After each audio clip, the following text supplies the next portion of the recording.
आज भी एक स्टोरी सुनाऊंगी आप लोगों को। और स्टोरी बहुत इंटरेस्टिंग है, मज़े की है। और स्टोरी का नाम है ऐसी ज़ुबान जिसका बगदादी कायदा नहीं। स्टोरी से पहले मेरे चैनल को सब्सक्राइब कर ले, कमेंट कर दीजिएगा, वीडियो का एंड तक देखिएगा, उसको शेयर भी कर दीजिएगा और लाइक भी कर दीजिएगा वीडियो को। तो स्टोरी स्टार्ट करते हैं। स्टोरी का नाम है ऐसी ज़ुबान जिसका बगदादी कायदा नहीं। मुगल बादशाह मुहाफ़िज़ों के हमला शिकार पर निकला। शाही काफ़िले को हिरन नजर आया। हिरन का पीछा करते हुए वो जंगल में खो गए। रास्ते की तलाश में चौराहे पर पहुंचे। चौराहा ऐसे मुकाम है जहां से चारों तरफ रास्ता निकलता है। एक सड़क सामने को जाती है, दूसरी दाएं और तीसरी बाएं जानिब ले जाती है। बताइए चौथी सड़क कौन सी है? चौथी सड़क पर जिससे वो गाड़ी आई है। चौराहे पर पहुंचकर शाही काफिले की जान में जान आई। सब खुश हुए कि अब जल्द आगरा पहुंच जाएंगे। लेकिन खुशी ज़्यादा देर कायम न रही, क्योंकि काफिले वालों के लिए सारे रास्ते नए थे। फैसला करना मुश्किल हो गया कि कौन सा रास्ता इन्हें महल पहुंचाएगा। इतने में वहां से एक लड़के का गुजर हुआ। बादशाह ने आवाज़ दी, नौजवान, क्या तुम बता सकते हो कि इनमें से कौन सा रास्ता आगरा जाता है? नौजवान ने हंसते हुए जवाब दिया, इनमें से कोई रास्ता आगरा को नहीं जाता। सिपाही हैरान हुए कि लड़का बादशाह से इस तरह कैसे बात कर सकता है।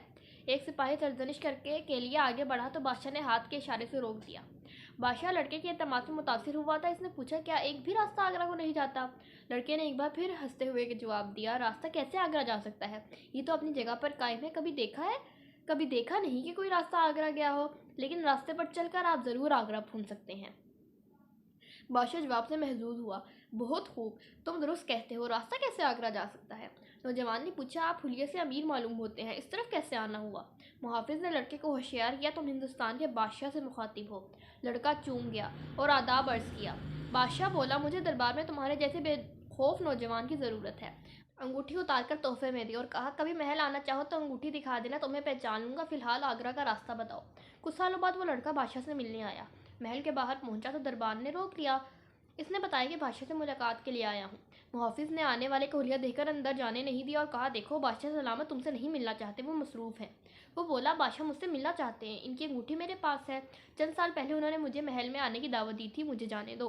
अंगूठी देकर मुहाफिज बोला, एक शर्त पर जा सकते हो। तुम्हारी क्या शर्त है? बादशाह तुम्हें जिस चीज़ से भी नवाजे, इसमें से आधा हिस्सा मेरा होगा। लड़के ने तवक्कुफ के बाद शर्त मंजूर कर ली। सादा लिबास जेबतन किए वो अमीरों और वजीरों के दरमियान में से एतमाद से गुजरता हुआ तख्त से चंद फिट के फासले पर रुक गया। हजूर का इकबाल बुलंद हो, गुलाम हाजिर है। अंगूठी पेश की। बादशाह ने पहचान लिया।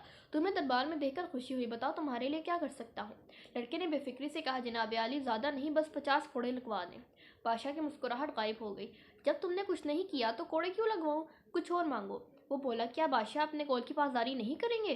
बादशाह के चेहरे पर तशवीश थी। हुक्म दिया, नौजवान को 50 कोड़े लगाए जाएं। दरबारी हैरान थे कि बेवकूफ़ नौजवान ने बादशाह से मांगा भी तो क्या मांगा। कोड़े लगने शुरू हुए और दर्द से बिलबिला उठा। जैसे ही 25वां कोड़ा लगा, इसने कहा, बस रुक जाओ, मेरा हिस्सा पूरा हुआ, अब मुहाफिज की बारी है। बादशाह ने कहा, क्या बहकी बहकी बातें कर रहे हो? पहली मुलाकात में समझदार मालूम हुए थे, आज क्या हो गया? कहाँ गई तुम्हारी हाजिर जवाबी? नौजवान ने कहा, जनाब, आपके मुहाफिज ने इस शर्त पर मुझे दरबार में आने दिया है कि आप मुझे जो इनाम अता करेंगे, इसमें आधा हक उसका होगा। मैं वादा पूरा करना चाहता हूँ। बादशाह ने जोरदार कहकहा लगाया। मुहाफिज को बुलाया गया और रिश्वत मांगने पर सजा मिली। बादशाह ने नौजवान से कहा, तुमने अक्लमंदी से मामला हल किया, मैं मुतासिर हुआ हूँ और चाहता हूँ कि तुम दरबार का हिस्सा बनो और मामला सुलझाने में हमारी मदद करो। मैं तुम्हें बैरबल का खिताब देता हूँ। बच्चों, बादशाह का नाम जलालुद्दीन अकबर था। एक रोज़ दरबार में माहिर लिसानियात आया। बच्चों, माहिर लिसानियात ऐसे शख्स को कहते हैं जो कई ज़ुबानों पर अबूर रखता हो। माहिर लिसानियात ने दरबार में मुख्तलिफ ज़ुबानों में महारत से बात की। अंदाज़ा लगाना मुश्किल था कि इसकी मादरी ज़ुबान कौन सी है। इसने बादशाह अकबर से कहा कि मुझे कई ज़ुबानों पर अबूर है, कोई नहीं बता सकता कि मेरी मादरी ज़ुबान कौन सी है। दरबार में ऐसे लोग मौजूद थे जिन्हें एक से ज़ायद ज़ुबानें आती थीं। इनमें बैरबल भी शामिल था। जब सब ने मुख्तलिफ ज़ुबानों में बात की, लेकिन कोई जवाब तक नहीं पहुँच सका। बादशाह ये तो खामोशी से देख रहा था।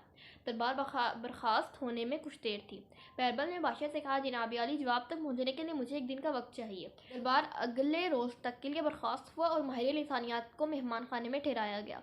आधी रात गुजरने के बाद बैरबल मुलाजिम के साथ मेहमानों के लिए मखसूस आरामगाह की तरफ गया। मुलाजिम से कहा, थोड़ी देर बाद मेहमान पर ठंडा पानी डालकर भाग जाना। ये कहकर बैरबल दूसरे कमरे में बैठ गया। जैसे ही मुलाजिम ने ठंडा पानी फेंका, मेहमान भड़बड़ा कर उठा और उससे में जो मुंह में आया बोलता चला गया। बैरबल को मेहमान के शोर मचाने की आवाज़ आई तो चेहरे पर मुस्कुराहट फैल गई और खामोशी से उठकर अपने घर में चला गया। ये करने का हवाला है। अगले रोज़ दरबार लगा तो बैरबल ने कहा, आलम पना, इस शख्स की मादरी ज़ुबान गुजराती है। माहिर लिसानियात ने बेयकीनी से बैरबल को देखा और तस्लीम किया कि वो दुरुस्त कहता है। इसने कहा, जानना चाहता हूँ कि बैरबल दुरुस्त जवाब तक कैसे पहुँचा। बादशाह ने कहा, हम भी जानना चाहते हैं। बैरबल ने कहा, आलम पनाह बंदा चाहे कितनी ज़ुबानें सीख ले, जब वो तकलीफ़ में होता है या किसी चीज़ से शदीद मुतासिर होता है, इस वक्त जो अल्फाज मुंह से निकलते हैं वो इस ज़ुबान में होते हैं जो इसने सबसे पहले सीखी, यानी मादरी ज़ुबान। वाह भाई। बैरबल मेहमान की तरफ मुतवज्जा हुआ। मोअज़्ज़िज़, मेहमान से माजरत करना चाहता हूँ, रात को मेरे कहने पर मुलाजिम ने आप पर पानी फेंका था। मकसद यही जानना था कि आप परेशानी में किस ज़ुबान में बात करते हैं। आपने मुलाजिम को गुजराती में डांटा, सो मैंने अंदाज़ा लगाया कि यही आपकी मादरी ज़ुबान है। लेकिन ये बात मुसल्लिम है कि आप अपने फ़न में बाकमाल हैं और ज़ुबानों पर उबूर काबिल सताइश है। बादशाह बैरबल के जवाब से खुश हुआ और मेहमान के अलावा बैरबल को भी इनाम दिया। बच्चे को ज़ुबान और आदतें माहौल से मुंतकिल होती हैं। पहली ज़ुबान का नक्श गहरा होता है और असरात तमाम उम्र कायम रहते हैं। जिन बच्चों को मादरी ज़ुबान में तालीम दी जाती है वो चीज़ों को बेहतर तरीके से समझते हैं। अगर ज़ुबान पर गिरफ्त ना हो तो लिखने, पढ़ने और सोचने में रवानी नहीं होती। बंदा बात सही तरीके से समझ सकता है, ना अपनी बात समझा सकता है। प्यारे बच्चों, दुनिया में तरक्की के लिए मादरी ज़ुबान में इल्म हासिल करना ज़रूरी है, लेकिन एक ज़ुबान है जिसे रूहानी ज़ुबान कहते हैं। ये वो ज़ुबान है जो अल्लाह ने हमें सबसे पहले सिखाई। ये हमारी असल ज़ुबान है, इसी के ज़रिए हम अपने अलावा दूसरी मखलूक़ात के जज्बात को समझते हैं। जो बच्चे रूहानी ज़ुबान सीख लेते हैं वो दुनिया की तमाम ज़ुबानें समझ लेते हैं। ऐसे बच्चों के लिए इल्म हासिल करना आसान हो जाता है। एक और ज़ुबान है जिसको सीखने के लिए दुनियावी कायदे और ज़ाब्ते नहीं है, इसका कोई बगदादी कायदा नहीं है। प्यारे दोस्तों, क्या आप बता सकते हैं कि वो कौन सी ज़ुबान है? ऐसी ज़ुबान जिसको सीखने के लिए कायदे और ज़ाब्ते नहीं है। मैं भी सोचूंगी ये वीडियो बनाने के बाद, अगर आपको पता चले तो आप कमेंट कर दीजिएगा, मैं भी देखूंगी, सोचूंगी इस बारे में। तो जिसको अंग्रेज़ी ज़ुबान के अलावा दूसरी कोई ज़ुबान नहीं आती, वो जब अंग्रेज़ी बोलते हैं तो ऐसे ख़वातीन और हज़रात हैं जो तर्जुमा मालूम हुए बगैर ज़ुबान समझ लेते हैं। बताइए कैसे? वो कैसे समझ लेते हैं? मतलब कि वो फीलिंग्स मेरे हाल से ट्रांसफ़र होती हैं कि वो बात अगर वो थोड़े एंगर से कहते हैं तो पता चलता है उसको गुस्सा आ गया है। बेशक वो इंग्लिश में बोले, छोटे बच्चे को भी पता चल जाएगा कि उसको गुस्सा आ गया है। और अगर वो प्यार से उसके अंदर से वाइब्स निकलती हैं ना, कॉन्टोनेशंस जिसे कहते हैं, तो वो भी बंदे को वाइब्स आ जाती है ना। बंदा आजकल बहुत यूज़ होता है कि मुझे वाइब आ गई उससे मुझे अच्छी वाइब है, उससे बुरी वाइब आई, तो ऐसा था। तो ये है, यानी कि अल्फाज मैटर नहीं करते, मैटर करती हैं वाइब्स, यानी कि फीलिंग्स। मेरी ख़ास यही रूहानी ज़ुबान है कि हमारा दूसरे से ताल्लुक़ है एक दूसरे लेवल का, हर किसी से, हर जानवरों वगैरह से भी, दूसरे इंसानों से भी, क्योंकि हमें परिंदों वगैरह उसका भी पता चल जाता है उससे कि वो क्या चाह रहा है, कोई ढूंढ रहा है, उसे भूख लगी है या कुछ भी। तो आप गौर फ़िक्र करें कि आप परिंदों पर गौर करें, और परिंदों और जानवरों पे, बिल्ली वगैरह जो आपके घर में आती होगी या कुत्ते वगैरह हैं, तो आप उन्हें देखें तो हो सकता है आपको महसूस हो कि वो क्या चाह रहे हैं। और अगर बंदा कोई गौर फ़िक्र करे या उस पर डीप हो जाए ना, फिर उसे समझ आ जाती है कि वो सामने वाला चाह क्या रहा है। फिर जानवर तो नेक्स्ट लेवल पे आते हैं ना, इंसानों को बंदे को पहले पता चल जाता है। वो होते हैं ना कुछ लोग जिन्हें समझ आ जाती है कि वो पहली बारी में भांप लेते हैं कि बंदा कैसा है, तो ये वही वाली बात है।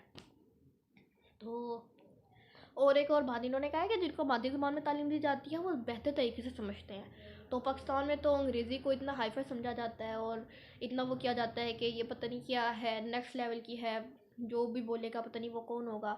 तो ऐसा कुछ भी नहीं है। हमारी मादरी ज़ुबान उर्दू है, हमें उर्दू में बात करनी चाहिए, और उर्दू में हमें ज़्यादा से ज़्यादा उसमें एक्सपर्टीज़ हासिल करनी चाहिए। तो अगर आपको भी है ना, आपके दिमाग में ये डाला गया है बचपन से कि अंग्रेज़ी जो है ना वो जो अंग्रेज़ी बोलेगा वो पढ़ा लिखा होगा, तो ऐसा नहीं है। तो आप भी इसको अपने ज़हन से निकालेंगे, आपके ज़हन में फ़िट किया गया है बचपन से। तो अगर आप अब हासिल कर लेते हैं ना, अवेयर हो जाते हैं ऐसे, तो आप इसको कर सकते हैं गाइब, अपने दिमाग से निकाल सकते हैं। तो ये थी आज की स्टोरी तो मुझे बहुत पसंद आई, फ़नी भी थी और इंटरेस्टिंग भी थी, और बहुत कुछ इस स्टोरी में बहुत कुछ है, मिक्सचर है। तो आपको जो जो बातें समझ आई हैं वो कमेंट कर दीजिएगा, और वीडियो को लाइक ज़रूर कीजिएगा, शेयर भी कर दीजिएगा। उन बच्चों की तरफ कीजिएगा जिन्हें ऐसा कोई कंटेंट मिलता नहीं है कहीं पे, यानी कि आजकल नेट के अलावा तो ये कहीं भी नहीं मिलेगा आपको। तो इसलिए कोशिश करें कि दूसरे भी अवेयर हों, बच्चों को थोड़ी तालीम देनी चाहिए आजकल के दौर में। तो ठीक है, टेक केयर, अल्लाह हाफिज़।